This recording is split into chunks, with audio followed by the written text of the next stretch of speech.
Olá, seja bem-vindo ao programa Diversidade. Hoje nós vamos conversar sobre um assunto atualíssimo e importantíssimo, que é o tema da redação do Enem deste ano, que foi os desafios para a formação educacional de surdos no Brasil. Em primeiro lugar, a gente, como toda a mídia fez, tem um pouquinho de crítica a respeito do assunto, porque ele foi muito sutil e muito profundo na análise, e nem todos estavam preparados para chegar numa profundidade desse tema, profundidade num tema desse tamanho. Nós vamos conversar com o Rafael Dias Silva, que é responsável pelo projeto Libras na Ciência da Ability USP Leste. Tudo bem com você? Tudo bem. Você concorda que o tema foi muito profundo? Eu acho que foi um tema bem específico, né, mas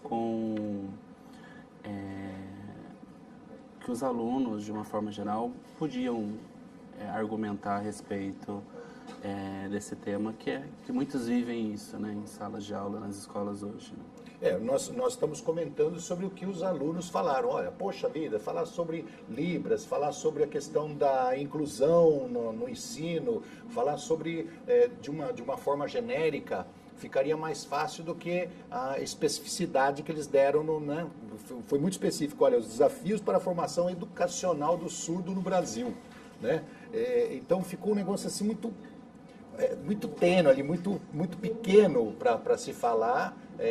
É lógico que quem conhece do assunto tem uma vastidão de argumentos, mas para quem não conhece, quem não está exatamente ligado, que não tem alguém na família, que não convive com alguém, fica um pouco difícil de abordar os detalhes desse assunto.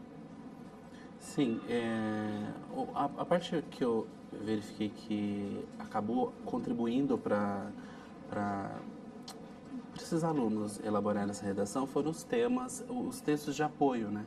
Então, na prova da redação, a gente tinha ali gráficos, tinha alguns textos que mostravam um pouco e davam uma direção para esses alunos, né? Então, acho que as questões de inclusão que esses alunos, muitos deles, já vivenciam nas suas escolas, com o apoio desses textos disponibilizados pelo INEP, eu acho que dava para você conseguir argumentar de forma eficiente essa prova.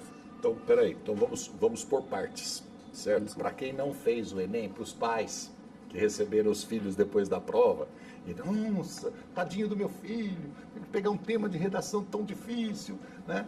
Você está dizendo que existia mecanismos, ferramentas de apoio. Sim, né?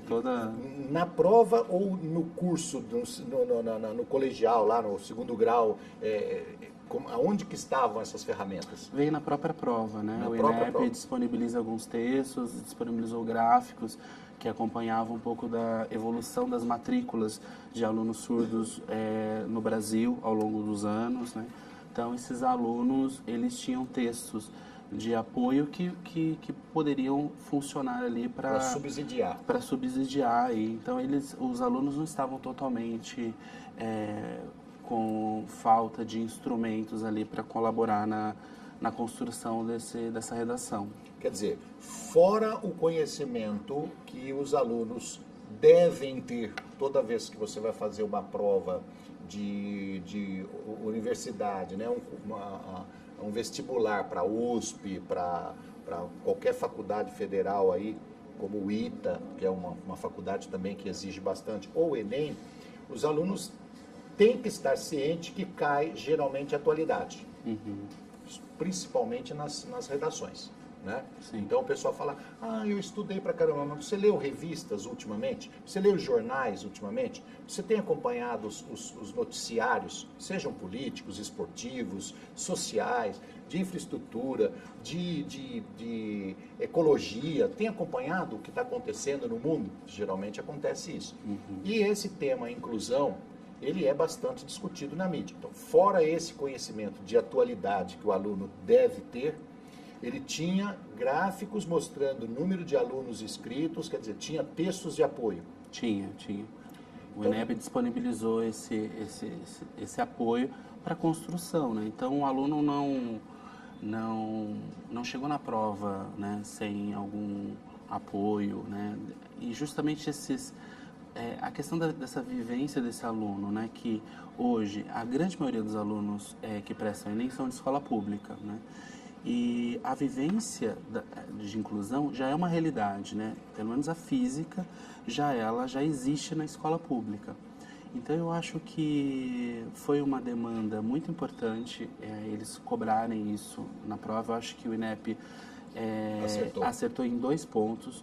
Primeiro, a questão de disponibilizar este ano de forma experimental a videoprova, né? Então eu acho que foi um ganho muito, muito grande da comunidade surda mesmo, que anos luta para ter acessibilidade nos vestibulares, nos processos seletivos em todo o país.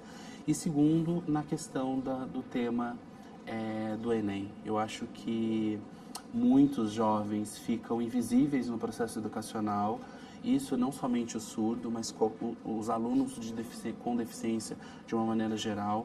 Então, eu acho que foi uma demanda muito, muito assertiva do INEP esse ano e colocou essa questão, né? essa discussão. Né? O que a gente está fazendo com esses jovens, né? Tá, o que você está querendo dizer é o seguinte, se eu entendi. Depois da prova do Enem, geralmente a mídia mesmo puxa o carro de uma discussão pública a respeito do assunto. E esses alunos aí, 6 milhões, não é isso? 6 milhões de alunos que fizeram prova do Enem? Sim, sim. 6 milhões. 6 milhões de lares, eles vão discutir a respeito do tema. Sim. E de repente, pelo menos por uma meia hora de conversa, vão falar, poxa, mas o que é o surdo? Quem é o surdo? O que ele faz? Por que ele existe? Né? Como ele fala? Como ele aprende? Que língua é essa? Exatamente. Vão discutir isso. Isso é um bem social. Eu acho que colocar essa discussão na sociedade ganha todo mundo. Né? Eu acho que todos os envolvidos diretos, que são surdos, os professores, né? Então hoje a gente consegue perceber que a formação de professores é uma coisa que tem que ser levada também e repensada no país, né? Porque hoje a grande maioria dos professores que estão atuando não tiveram nas suas formações cursos e estratégias educacionais para lidar com alunos com necessidades diferentes, né? E os cursos de formação inicial hoje, poucas, né? Eles incluem na grade horária poucas disciplinas que contemplem como a gente pensar em metodologias, estratégias didáticas para não só o surdo, né? Que ele tem uma demanda diferente, né? O surdo é visual, então vamos pensarmos em estratégias didáticas e pedagógicas para lidar com esse aluno. Então, eu acho que essa discussão que teve a partir de domingo, no dia da prova, ela levanta esses pontos. Né? E eu também trabalho muito com formação de professores e vejo que realmente há muita carência nessa área. Você está me deixando aqui um monte de dúvidas, Então, certo? Você disse textos de apoio. Uhum. Os alunos, eles têm tempo de ler esses textos? São longos, são grandes? Não vai perder tempo de prova? Não vai porque eles têm um horário ali para fazer, 90 questões mais a redação. Eles não vão perder tempo em ler esses textos? Será que eles se esforçam em entender esses textos para depois fazer a redação? Na verdade, tudo calculado? O tempo já é calculado, né? Você ter ali aqueles textos para apoiar. Para quem é especialista na área, não teve muita dificuldade, né? Então, para quem já trabalha, já tem vivência, né? Os próprios surdos, porque eles estavam falando a realidade deles, né? Educacional deles. Eu não senti muito problema. Mas, de qualquer forma, a leitura desses textos, a interpretação desses gráficos já é computado ali nesse tempo dessa prova. Tá. Né? Que não são coisas muito longas, né? São trechos, né? São textos muito extensos. Você falou de videoprova. O que é a videoprova? Ela é diferente da prova normal que cai na mesa do aluno ali? Não, é a mesma prova para todos os candidatos, porém as questões são em língua de sinais. São todas feitas... E é transmitido em vídeo na sala? Em vídeo, os alunos recebem um notebook, né, com o CD-ROM, com todas as questões em libras. Isso aconteceu esse ano? Já, de uma maneira experimental esse ano. Anos anteriores, não? Não tinha. Tá. A gente só tinha a presença... o surdo, ele só contava com 2 apoios até então. A questão do intérprete, que já era oferecido, e o leitor labial, né? Porque tem surdos que preferem que alguém que faça a leitura labial. Então, esses dois que também foram oferecidos nessa edição deste ano nessa também. edição foi oferecido 3 recursos. 3 recursos. O intérprete de Libras, Isso. leitura labial E a videoprova. E a videoprova, que é uma interpretação de Libras de todo o texto que está na prova. Exatamente. Inclusive das questões. Isso, e eles tiveram apoio da Universidade Federal de Santa Catarina, que já tem know-how na elaboração de provas como essa. Tá, Rafael, vamos esclarecer uma coisa que é muito importante aqui. Muitas pessoas devem estar nos assistindo agora e falando assim, poxa, mas meu filho falou que não tinha intérprete de Libras na sala. Bom, não eram em todas as salas que tinham intérprete de Libras, nem nem vídeo prova e nem leitura labial. É só para a sala que tinha o deficiente, que ele fazia a solicitação na hora da inscrição, é certo? Exatamente. No ato da inscrição, o candidato já selecionava que recurso, que apoio ele gostaria de receber. Então, por que seria um desperdício você colocar um intérprete de Libras, uma pessoa com leitura labial e mais a videoprova em todas as salas que foram oferecidas as provas do Enem, certo? Sendo que a gente poderia considerar hoje em torno de 3% no máximo de pessoas surdas que participaram do Enem. E a gente fala entre 15% e 20% de pessoas com deficiência no Brasil, certo? Mas aí você tem as diversos tipos de deficiência. Tem o cego, tem o surdo, tem o amputado, tem o paraplégico, tetraplégico, síndromes e aí por diante, PCs.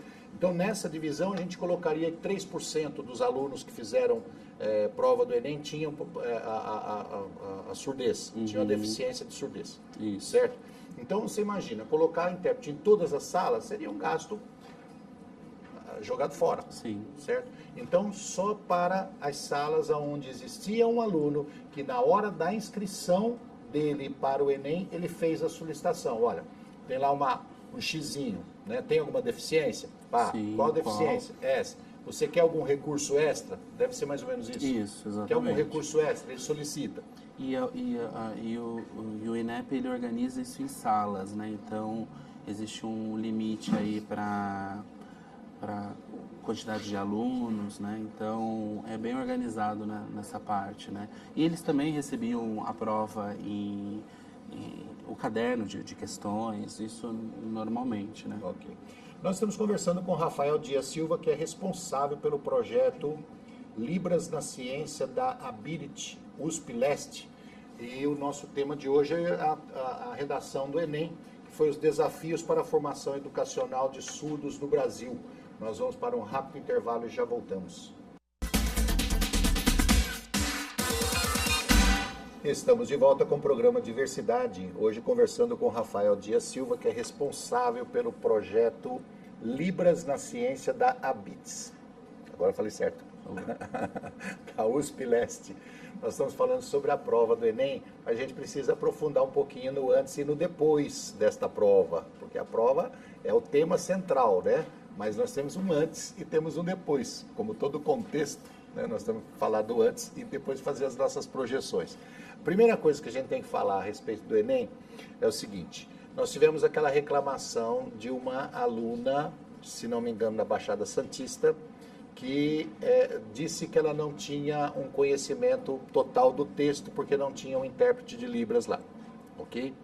Nós vamos falar duas coisas sobre esse assunto. A primeira delas é a que você disse, ela não deve ter solicitado na matrícula, é isso? Na inscrição, né? Que é aquilo que nós falamos no final do primeiro bloco. Então, ela tinha a possibilidade de ter solicitado o intérprete, a menos que ela tenha solicitado e não fizeram. Sim. Não sabemos ainda. Não sabe isso. Não sabemos ainda. E a segunda coisa é falar sobre a estrutura da língua para as pessoas que estão nos ouvindo agora. Temos que entender isso. Rafael, a estrutura de linguagem para quem tem como primeira língua Libras é diferente de quem tem como primeira língua o português. Temos que deixar claro que no Brasil nós temos duas línguas oficiais. Tá? Tem muita gente que fala, no Canadá tem francês e inglês, no outro lugar tem isso e isso, né? O Brasil também tem duas línguas oficiais, é o português e a Libras, Libras significa Língua Brasileira de Sinais. Só que a estrutura de formação da linguagem é diferente. Você poderia dar um... Sim, a gente está no Brasil, né, oficialmente, a partir de 2002, a gente tem a Libras reconhecida como língua oficial, né? Então, no Brasil, realmente, nós temos 2 línguas. E a gente está falando de estruturas gramaticais totalmente diferentes, né? Então, para o surdo, né, a estrutura de preposições, né, artigos, verbos, eles entram todos num rearranjo num texto de forma totalmente diferente da língua portuguesa, né? E o interessante né, que esses alunos que fazem uma prova como uma prova de redação, né, essa prova ela tem que ir para um corretor, né, que vai contemplar essas diferenças linguísticas, né? Então, essas provas elas são enviadas para justamente não prejudicar esse aluno que vai escrever, colocando, por exemplo, o verbo no infinitivo, que é normal eles colocarem, né? Então, às vezes, omite uma preposição, um artigo. Então, porque a gente tem uma estrutura linguística diferente da nossa, né? Então, quando a gente vai formar uma frase, nós temos lá sujeito, verbo, né, o adjetivo, e aí vai por diante. Então, tem uma formação dessa frase.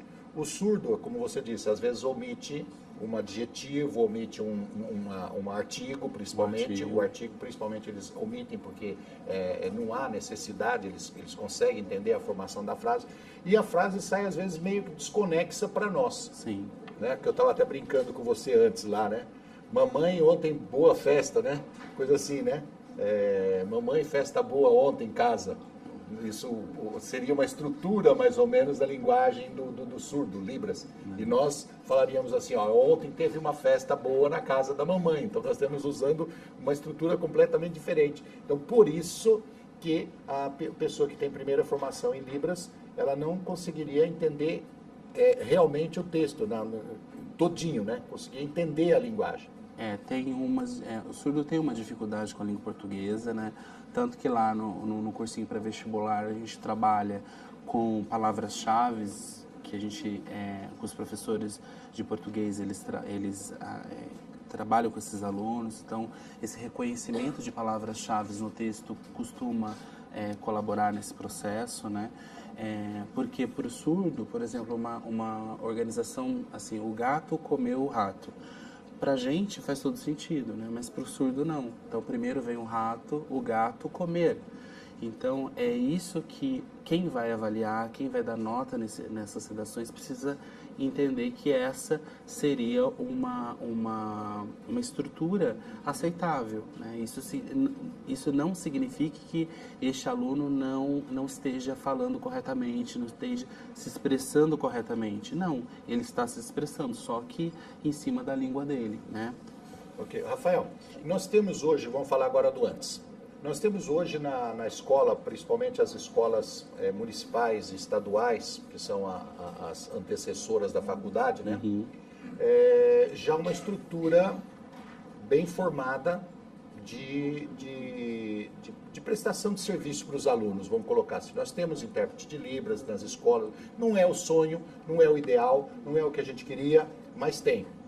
E você disse no bloco anterior que as pessoas já têm uma vivência física bastante grande com as deficiências. Por quê? Porque existem muitos alunos matriculados nas escolas municipais que são deficientes, que são deficientes surdos, que são deficientes cegos, que são deficientes amputados, que são deficientes paraplégicos e aí por diante, inclusive síndromes. Então, pelo menos a vivência, né, a física já existe. Então, isso já obrigaria os alunos, de uma forma geral, falando agora de prova, ter um conhecimento prévio do assunto, inclusão.